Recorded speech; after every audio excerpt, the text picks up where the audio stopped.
साल 1937 की बात है। कैरिबियन आइलैंड्स के एक द्वीप डोमिनिकन रिपब्लिक की घटना है ये। इस छोटे से देश में एक तानाशाह का राज था, राफेल ट्रूजिलो। डोमिनिकन रिपब्लिक में हेती पहचान वाले लोगों की कुछ जनसंख्या थी जो काम करने के लिए बॉर्डर के इलाके में रहते थे और वहीं अपना गुजर बसर करते भी थे। आगे की स्क्रिप्ट जानी पहचानी है। लोगों को अपने पीछे करने का सबसे कारगर तरीका है उन्हें उनके सामने एक दुश्मन दिखा देना। राफेल ट्रूजिलो ने हेती के लोगों को अपने देश के नागरिकों का दुश्मन घोषित कर दिया। उसने कहा कि ये लोग आते हैं, हमारे संसाधनों को खर्च करते हैं और इसी के चलते हमारा देश हो रहा है बर्बाद। हेती के लोग निशाना बनाए जाने लगे। फिर अफवाहें उड़ने लगी कि वो मवेशी चुरा रहे हैं। जब नफरत का अच्छा खासा इंतजाम हो गया, ट्रूजिलो ने अपना फाइनल सोल्यूशन सामने रखा। उसने सेना को आदेश दिया कि एक एक हेशियन को पकड़कर खत्म कर दो। सेना ने अपना ऑपरेशन शुरू किया, लेकिन एक दिक्कत थी। हेती के लोगों और डोमिनिकन रिपब्लिक के लोगों में कोई खास अंतर था नहीं। ये जर्मनी नहीं था जहां लोगों का नाम पता रजिस्टर हो, इसीलिए यहूदियों की तरह उनकी लिस्ट बनाई नहीं जा सकती थी। अब क्या करते? फिर काम में लाया गया एक खास तरीका। क्या था ये खास तरीका? पार्सले नाम की एक हर्ब होती है हिंदी में जिसका नाम होता है अजमोद। अजवाइन की खुशबू वाली ये जड़ी बूटी हेती के लोगों के लिए जहर बन गई। कैसे? स्पेनिश भाषा में पार्सले को पेरिजिल कहा जाता है, लेकिन डोमिनिकन और हेती के लोगों का इसे उच्चारण करने का तरीका थोड़ा अलग था। इसलिए ये शब्द हेती के लोगों के लिए लिटमस टेस्ट बना। हर किसी को रोक रोक कर पेरिजिल का उच्चारण करने को कहा जाता। डोमिनिकन लोग तो बच जाते, लेकिन हेती वाले इसका उच्चारण अलग तरह से करते थे। ऐसा करते ही उन्हें मार डाला जाता। इस तरह हेती के लगभग 20,000 लोगों की हत्या कर दी गई। औरतों, बच्चों, किसी को नहीं छोड़ा गया। इस नरसंहार को पार्सले नरसंहार के नाम से जाना जाता है। आज इसकी चर्चा क्यों? क्योंकि आज की तारीख का संबंध एक ऐसे ही नरसंहार से है जिसमें मारे गए थे तमिल मूल के लोग, और यहां भी इस्तेमाल हुआ था एक ऐसे ही पासवर्ड का। क्या थी पूरी कहानी? चलिए जानते हैं। नमस्कार, मेरा नाम है निखिल और आप देख रहे हैं भारत के ऐतिहासिक किस्सों कहानियों से जुड़ा रोजाना का कार्यक्रम तारीख।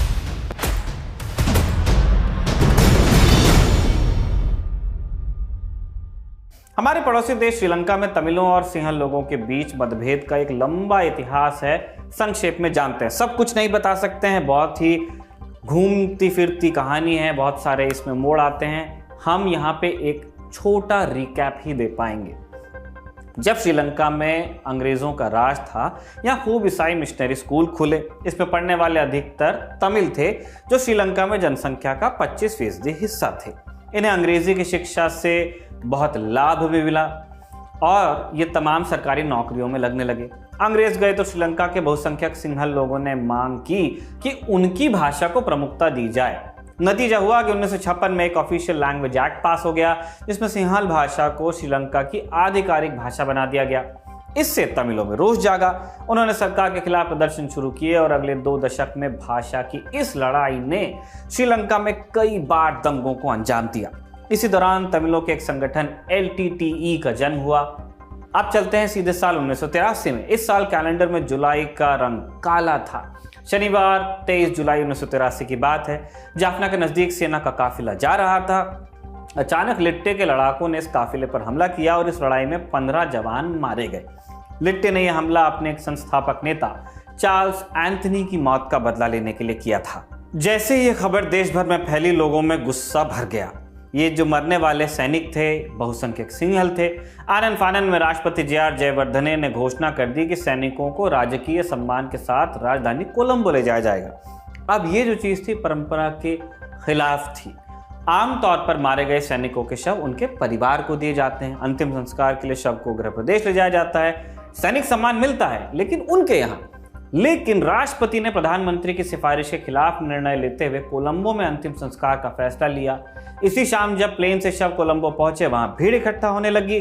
कोलंबो के शमशान में करीब 3,000 लोग इकट्ठा थे और मांग कर रहे थे कि शव परिवार को दिया जाए। जल्दी पुलिस और भीड़ के बीच हाथापाई शुरू हो गई और राष्ट्रपति ने अंतिम संस्कार को कर दिया रद्द। भीड़ शांत हुई, लेकिन ये शांति सिर्फ ऊपर से थी। शमशान से लौटते हुए भीड़ में से कुछ लोगों ने तमिल इलाकों का रुख करना शुरू कर दिया और तमिलों की बहुत सी दुकानों को जला दिया। तमिलों के क्रिकेट क्लब पर भी हमला हुआ। रात होते होते अलग अलग इलाकों से तमिलों के घरों पर आगजनी और पत्थरबाजी की खबरें आने लगी। अगली दोपहर तक राष्ट्रपति आवास के ठीक सामने वाली तमिल दुकानों को भी आग के हवाले कर दिया गया था। अगले 22 दिनों तक कोलंबो और श्रीलंका के अलग अलग इलाकों में तमिलों को चुन चुन कर निशाना बनाया गया। इसमें सरकार के नेता और मंत्री भी शामिल थे। इस दौरान मतदाता लिस्ट में शामिल जानकारी का सहारा भी लिया गया। एक घटना ऐसी भी है जिसमें एक जेल के 25 तमिल कैदियों की हत्या कर दी गई। ये काम सिंहल कैदियों ने किया था, जिसमें उनकी मदद जेल के गार्ड्स ने की। श्रीलंका और भारत के तमिलों के बीच पुराना रिश्ता है, ऑब्वियसली, क्योंकि वो भी तमिल, हम भी तमिल, इसलिए भारत में भी इस घटना का असर पड़ा। तमिलनाडु के नेताओं ने प्रधानमंत्री इंदिरा गांधी से इस मसले में दखल देने की गुजारिश की। जयवर्धने ने कड़े कदम उठाने का भरोसा तो जताया, लेकिन श्रीलंका में जुलाई महीने भर में मौत का नंगा नाच चलता ही रहा। कई लोग भागकर भारत में शरण लेने पहुंचे। जो नहीं भाग पाए उन्होंने छिपकर या अपनी पहचान छिपाकर बचने की कोशिश की।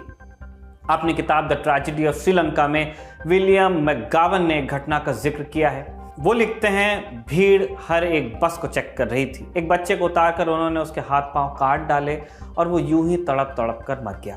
एक बस ड्राइवर को धमकी दी गई कि वो कम से कम एक तमिल आदमी को भीड़ को सौंप दे। ड्राइवर ने डरकर एक औरत की ओर इशारा किया। बस में पीछे बैठी हुई वो औरत अपने माथे से कुमकुम मिटाने की कोशिश कर रही थी। भीड़ ने उसे बस से उतारकर उसका पेट कांच की टूटी बोतल से चीर डाला। उस पर पेट्रोल डाल करके उसको आग लगा दी। इसके बाद वो लोग आग की उन लपटों के इर्द गिर्द नाचने लगे। एक दूसरी घटना में 8 और 11 साल की 2 बहनों का रेप किया गया, बच्चियां, जिसके बाद उनका सर काटकर उन्हें जला दिया गया। जब ये सब चल रहा था, कुछ बौद्ध साधु वहां आए और अपना हाथ उठाकर कहा कि सभी तमिलों को मार डालो। 1 महीने चले इस नरसंहार का एक पन्ना पार्सले नरसंहार से भी लिया गया था। दंगाई गाड़ी रोक रोक कर हर एक से पूछ रहे थे, तुम सिंहल हो या तमिल। शुरुआत में कई लोगों के इस तरह मारे जाने के बाद तमिल लोगों ने खुद को सिंहल बताना शुरू किया। उन्होंने अपने धार्मिक चिन्ह पहनने बंद कर दिए, जिसके बाद दंगाइयों ने एक पासवर्ड इजाद किया। ये पासवर्ड था बालदिया। बालदिया सिंहल भाषा में बाल्टी को बोला जाता है। इस शब्द को बोलने में तमिलों की जबान अटक जाती थी। लोगों को रोककर उनसे ये शब्द बोलने को कहा जाता। जैसे ही कोई अटकता उसे मौत के घाट उतार दिया जाता। श्रीलंका में तमिल नरसंहार में करीब 3000 लोगों को मारा गया। इसी तरह वहीं 25,000 से अधिक लोग घायल हुए। इसके बावजूद सरकार ने इसे नरसंहार मानने से इनकार कर दिया। उनकी तरफ से बहाना दिया गया कि यह लोगों का गुस्सा था।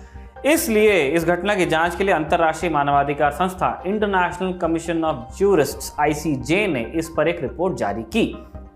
13 दिसंबर 1983 को जारी इस रिपोर्ट में इस घटना को एक नरसंहार की ही संज्ञा दी गई।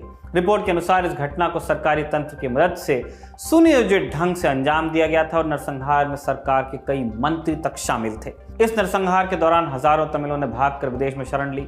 हजारों ने लिट्टे को चुना और यही घटना लिट्टे के ताकतवर बनने की एक बड़ी वजह हुई। इसी घटना ने बाद में तमिल पीस अकॉर्ड और राजीव गांधी की हत्या की जमीन भी तैयार की। पीस अकॉर्ड और राजीव गांधी की हत्या की पूरी कहानी हम तारीख के पिछले कुछ एपिसोड्स में बता चुके हैं। उनके लिंक आपको डिस्क्रिप्शन में मिल जाएंगे। फिलहाल आज के लिए इतना ही। कल आपसे फिर मुलाकात होगी। हमेशा की तरह तारीख के इस शानदार एपिसोड को भी लिखा था हमारे साथी कमल ने ही और कैमरे पे से रिकॉर्ड किया था हमारे साथी विजय ने। देखते रहिए दी लल्लन टॉक।